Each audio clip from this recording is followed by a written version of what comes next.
Hello दोस्तों, कैसे हैं आप। स्वागत है आपका हमारे यूट्यूब चैनल संस्कृत आस्था में। आज हिंदी प्रश्नोत्तरी का भाग 8 लेके हाजिर हूं मैं बाल मुकुंद। और इसमें हम लोग देखेंगे कुछ बहुत ही महत्वपूर्ण प्रश्नों को। तो आइए आगे बढ़ते हैं और देखते हैं कुछ बहुत ही महत्वपूर्ण प्रश्नों को प्रश्नोत्तरी श्रृंखला के भाग 8 में। तो ये रहा आपके सामने वो पहला क्वेश्चन, जिसका जवाब आपको हमारे बताने से पहले ढूंढना है। क्वेश्चन है, उस चित्र को उठाओ जो हुसैन का बना हुआ है। जी हाँ, क्वेश्चन में लिखा हुआ है उस चित्र को उठाओ जो हुसैन का बना हुआ है। नीचे पूछा गया है इस वाक्य में रेखांकित उपवाक्य है, अर्थात इस उपवाक्य को जो कि रेखांकित है हुसैन का बनाया हुआ है। इस उपवाक्य को आपको देखना है कि ये उपवाक्य कैसा है, संज्ञा उपवाक्य है, विशेषण उपवाक्य है, क्रिया विशेषण उपवाक्य है या फिर प्रधान उपवाक्य है। आपको चुनना है एक सटीक और उचित ऑप्शन। तो इस वाक्य को अगर ध्यान से देखा जाए तो वाक्य में जो प्रधान वाक्य है वो है उस चित्र को उठाओ, यानी कोई चित्र है उसकी तरफ इशारा करके कोई कह रहा है कि उस चित्र को उठाओ। आगे बोल रहा है जो हुसैन का बनाया हुआ है। इससे दोस्तों हमें पता लगता है कि वो जो चित्र है उसकी विशेषता है वो किसका बनाया हुआ है, तो वो हुसैन का बनाया हुआ है। अर्थात ये उपवाक्य जो है उस चित्र की विशेषता को बता रहा है, विशेषता की ओर संकेत कर रहा है। अर्थात ये जो उपवाक्य होगा ये आपका विशेषण उपवाक्य होगा। जी हाँ, इस प्रकार आपके पहले क्वेश्चन का ऑप्शन बी सही हो जाएगा, विशेषण उपवाक्य। तो देर न करते हुए आगे आइए बढ़ते हैं और देखते हैं अपने अगले क्वेश्चन को कि अगले क्वेश्चन में क्या पूछा गया है। तो ये रहा अगला क्वेश्चन, एक बहुत ही फेमस मुहावरा है। मुहावरे में कहा गया है माथा ठनकना। माथा ठनकना का क्या अर्थ है। ऑप्शन में दिया गया है उदास होना, सिर दर्द होना, यहाँ गलत टाइप हो गया है, नुकसान होना या फिर शक होना। ये चार ऑप्शन आपके लिए दिए गए हैं और चारों ऑप्शन में से आपको ढूंढना है कि कौन सा ऑप्शन इस मुहावरे के लिए सही है। तो बहुत ही फेमस मुहावरा है, इसको कई बार परीक्षाओं में पूछा भी गया है। इस मुहावरे का जो सही सही अर्थ होता है, माथा ठनकने का जो सही सही अर्थ होता है वो है शक होना। जी हाँ, वो सही ऑप्शन है आपका ऑप्शन डी, शक होना। तो इसका ऑप्शन डी सही हो जाएगा। आइए आगे बढ़ते हैं और देखते हैं तीसरे क्वेश्चन को। तीसरा क्वेश्चन आपको अलंकार को लेके है और रिपीटेड वगैरह में या फिर ऐसी किसी प्रतियोगी परीक्षा में अलंकार से एक क्वेश्चन जरूर आपका आता है। और इसमें दिया गया है कि अंबर पनघट में डूबो रही तारा घट उषा नागरी। ये एक पंक्ति दी गई है। इस पंक्ति को लिखकर पूछा गया है नीचे कि प्रस्तुत पंक्तियों में कौन सा अलंकार है। उत्प्रेक्षा अलंकार है, अनुप्रास अलंकार है, अन्योक्ति अलंकार है या फिर रूपक अलंकार है। ये आपको ढूंढना है। तो यहाँ हम ध्यान से देखते हैं तो अंबर पनघट दो शब्द यूज हुआ है, बीच में योजक का निशान है और पूरी पंक्ति का अगर हम अर्थ निकालें तो अंबर पनघट में डूबो रही तारा घट उषा नागरी। यहाँ पर अंबर और पनघट दो चीज़ उपमेय उपमान के रूप में प्रस्तुत हुए हैं। अंबर को पनघट जैसा बताया गया है, ऐसा कुछ है, लेकिन यहाँ पर ना तो कोई वाचक शब्द है ना तो कोई साधारण धर्म है। अर्थात यहाँ पर ये समस्या आ रही है कि अंबर पनघट में कौन सा उपमेय है, कौन सा उपमान है। अंबर रूपी पनघट होता, अंबर सा पनघट होता या पनघट सा अंबर होता तो क्लियर होता कि अंबर उपमेय है या फिर पनघट उपमेय है या फिर उपमान है। लेकिन यहाँ उपमेय उपमान का भेद नहीं मिल रहा है, अभेद स्थापित हो गया है। और जहाँ पर उपमेय उपमान में अभेद स्थापित हो, पता न चल पाए कि कौन उपमेय है कौन उपमान है, तो वहाँ पर आपका एक ही अलंकार होता है, वो है आपका रूपक अलंकार। जी हाँ, अंबर पनघट में डूबो रही तारा घट उषा नागरी में आपका रूपक अलंकार है, क्योंकि यहाँ पर जितने भी उपमेय उपमान हैं किसी भी उपमेय उपमान में भेद नहीं कर मिल रहा है, अभेद स्थापित कर दिया गया है, पता नहीं चल रहा है कौन उपमेय है कौन उपमान है, इसलिए इसमें आपका रूपक अलंकार होगा। यानी इस क्वेश्चन का ऑप्शन डी सही है। तो इसको सही करने के बाद आइए आगे बढ़ते हैं और आगे बढ़ने से पहले हम कहना चाहेंगे कि अभी तक अगर आपने हमारे चैनल को सब्सक्राइब नहीं किया है तो चैनल को सब्सक्राइब कर दीजिएगा और वीडियो को लाइक शेयर और बेल आइकन प्रेस कर दीजिएगा। तो चलिए आगे बढ़ते हैं और देखते हैं अपने इस प्रश्नोत्तरी श्रृंखला का अगला चौथा क्वेश्चन। चौथे क्वेश्चन में क्या पूछा गया है? चौथे क्वेश्चन में पूछा गया है कि वाक्य के घटक होते हैं। वाक्य के घटक पूछे गए हैं। तो वाक्य के घटक जो है ये बहुत ही इम्पोर्टेंट चीज़ है। ये क्वेश्चन ही नहीं आपका है, आपको इसकी कई बार और व्याकरण में इसका कार्य पड़ता है, आप उसमें भी इसका यूज करते हैं। तो वाक्य के घटक को आपको पहचानना है। वाक्य में देखिए, जैसे कोई भी वाक्य हो उसमें एक कर्ता होता है, एक क्रिया होती है। तो अभी के लिए आप समझिए, इसको विस्तार से हम क्लास देंगे आपको, फिलहाल अभी के लिए समझिए। जो कर्ता होता है, कर्ता ही क्या होता है? कर्ता ही उद्देश्य होता है। जी हाँ, कर्ता ही उद्देश्य होता है। और कर्ता के अलावा उसके बाद जो क्रिया अथवा वाक्य का जितना भी शेष भाग बचता है, उस शेष भाग को विधेय कहते हैं। उस शेष भाग को विधेय कहते हैं। इसी के साथ आप जान लें, कर्ता का अगर विस्तार भी होता है तो कर्ता और कर्ता के विस्तार को दोनों को उद्देश्य कहते हैं। बाकी बचे हुए सभी वाक्य के भाग को विधेय कहते हैं। कर्ता का क्या मतलब? जैसे आपके सामने एक वाक्य हो, राम जाता है, तो राम इसमें आपका उद्देश्य हो गया।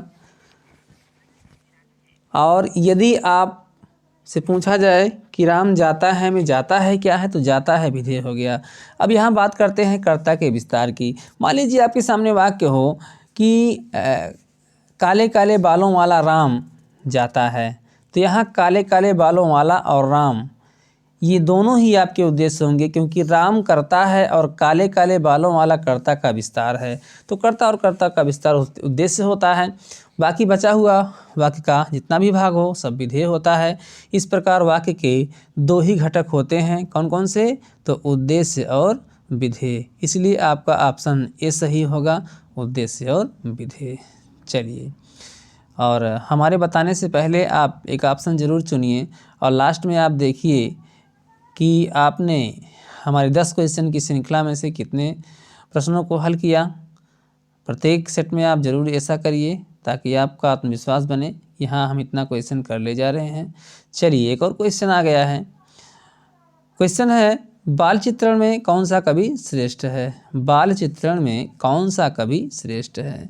तो आपने देखा होगा, कबीरदास हैं, मीराबाई हैं या रसखान हैं, इनमें से किसी भी कवि ने ईश्वर के या फिर किसी भी व्यक्ति के बाल रूप का चित्रण नहीं किया है, शिशु रूप का चित्रण नहीं किया है।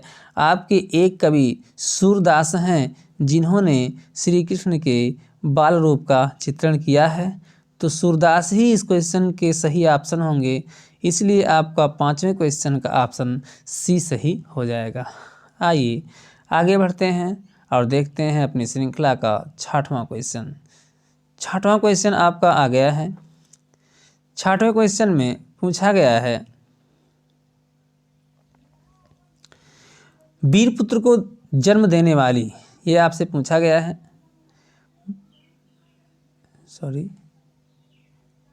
ये रहा क्वेश्चन आपका। वीरपुत्र को जन्म देने वाली स्त्री आपका एक वाक्य है और वाक्य के लिए एक शब्द आपको ढूंढना है। वाक्य दिया गया है, वीरपुत्र को जन्म देने वाली स्त्री के लिए एक शब्द क्या है? ऑप्शन में है वसुंधरा, जननी, माता, वीरप्रसू। ऐसा कुछ ऑप्शन दिया गया है। तो बहुत ही आसान क्वेश्चन है, स्पष्ट है इसके ऑप्शन से ही, वीरप्रसू ही आपका सही ऑप्शन होगा। तो इस प्रकार इस क्वेश्चन का ऑप्शन आपका डी सही हो जाएगा, वीरप्रसू। 6वें क्वेश्चन का ऑप्शन डी सही हो जाएगा, वीरप्रसू।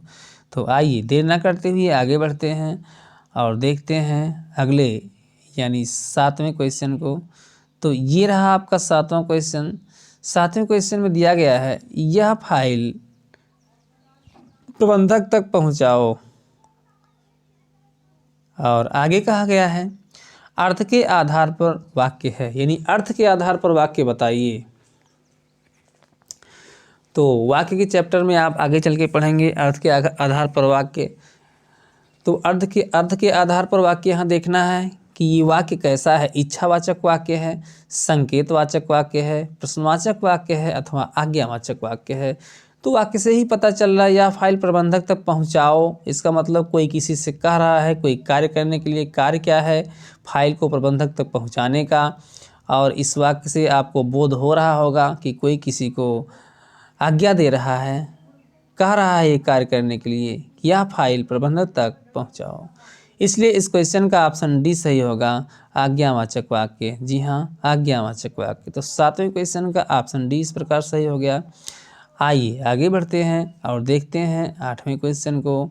तो ये रहा आपका 8वां क्वेश्चन। 8वें क्वेश्चन में फिर एक मुहावरा दे दिया गया है। मुहावरे में दिया गया है कि आसमान से बातें करना का सही अर्थ क्या है। तो इसका सही अर्थ आपको ढूंढना है।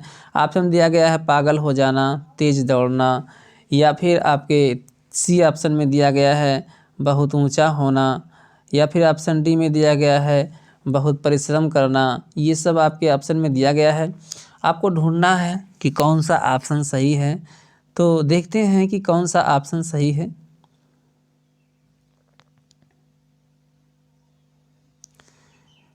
तो इस क्वेश्चन का ऑप्शन सी सही होगा, बहुत ऊंचा होना। आसमान से बातें करना, बहुत ऊंचा होना। तो ये आपका 8वां क्वेश्चन हो गया। आइए देखते हैं अपने 9वें क्वेश्चन को कि 9वें क्वेश्चन में क्या हमसे पूछा गया है।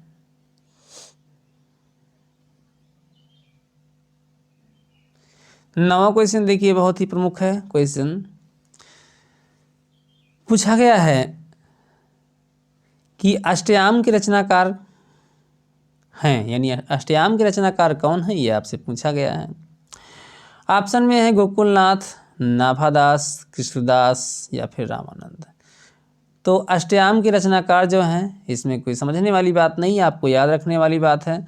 अष्टयाम के रचनाकार जो हैं वो आपके ऑप्शन बी में विराजमान हैं, वो हैं नाभादास। जी हाँ, नाभादास।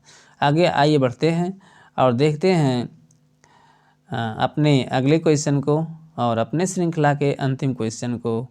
10वां क्वेश्चन है, संख्या को लेकर क्वेश्चन है। पूछा गया है छंद मुख्यतया कितने प्रकार के होते हैं। जी हाँ, छंद मुख्य रूप से कितने। यहाँ मुख्य वाली बात है, यहाँ एक शब्द आया मुख्यतया आया है, तो थोड़ा सा आप सावधान हो जाएंगे। छंद आपका एक मात्रिक होता है, एक मात्रिक होता है और एक वर्णिक होता है, वर्णिक होता है, और एक जो आपका होता है मुक्त छंद। आप सोच रहे होंगे कि 3 प्रकार का होता है, लेकिन ऐसी कोई बात नहीं है। जब मुख्य की बात आए तो आपका एक छंद होता है मात्रिक, एक छंद होता है वर्णिक। मुक्त छंद तो उसे कहते हैं जिसमें किसी प्रकार की, किसी मात्रा की, किसी वर्ण का प्रतिबंध ना हो, अर्थात जिसमें आपका ना तो मात्रिक छंद हो ना तो वर्णिक छंद हो, अर्थात मुक्त हो किसी भी बंधन से, उसी को मुक्त छंद कहते हैं। तो कोई छंद नहीं होता। हाँ, टोटल आते हैं तो आपका 3 हो जाएगा, लेकिन अभी के लिए जब मुख्यतया पूछा जाए तो आपका 2 ही प्रकार होगा, एक मात्रिक होगा, एक वर्णिक होगा। तो इस प्रकार आपका ऑप्शन डी सही हो जाएगा 10वें क्वेश्चन का। तो इस तरह हमने आज फिर 10 बहुत ही महत्वपूर्ण क्वेश्चन को देखा अपने इस प्रश्नोत्तरी श्रृंखला 8 में। वीडियो देखने के लिए आपका बहुत बहुत धन्यवाद। चैनल पे रोज़ एक वीडियो पाने के लिए ज़रूर चैनल को सब्सक्राइब कर दीजिएगा, ताकि डेली आपको एजुकेशनल वीडियो मिलती रहे। यहाँ संस्कृत की या फिर हिंदी की, दोनों विषयों की वीडियो आपको मिलती रहेंगी। और भी विषय की, जैसे हमने एक बार शुरू किया था, फिर शुरू करेंगे करंट अफेयर्स की, घटनाक्रम की वीडियो भी हम अब तक पहुंचाएंगे। तो चैनल पर बने रहिएगा और हमारे उत्साह को बढ़ाने के लिए चैनल को सब्सक्राइब जरूर करिएगा। तो चलिए अब विदा लेते हैं इस वीडियो से, मिलते हैं फिर अगले वीडियो में।